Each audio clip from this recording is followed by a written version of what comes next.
அவிட்டம் நட்சத்திரத்தில் பிறந்தவங்களுக்கான நிவேதான உணவு தோசை. எந்த வகை தோசையாக இருந்தாலும் பரவாயில்ல. ஆனா அதுல கொஞ்சம் உளுந்த சேர்த்து அரைக்கணும்.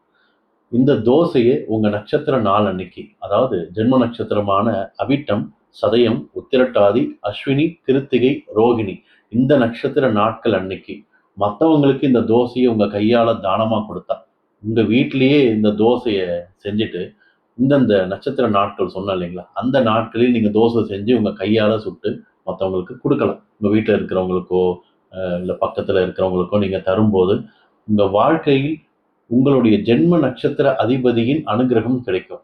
இந்த நட்சத்திரத்துக்கு ஏத்த சுவை, இந்த நட்சத்திரத்துக்கு ஏத்தது ஒரு பெரிய வட்ட வடிவமான தோசை.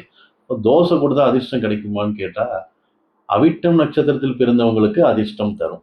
அப்போ நம்பிக்கையை அதை ஃபாலோ பண்ணுங்க. உங்களுடைய வேண்டுதல்கள் எல்லாமே நிறைவேறும். நான் சொன்ன நட்சத்திரங்கள் அன்னைக்கு ஞாபகம் வச்சு நீங்க அதை ஃபாலோ பண்றது தான் பெரிய விஷயம். அப்படி அமைஞ்சிடுச்சுன்னா நீங்களே கண்டிப்பா கண்கூடா நல்ல நல்ல முன்னேற்றங்களை நீங்க பார்க்கலாம். வாழ்த்துக்கள்.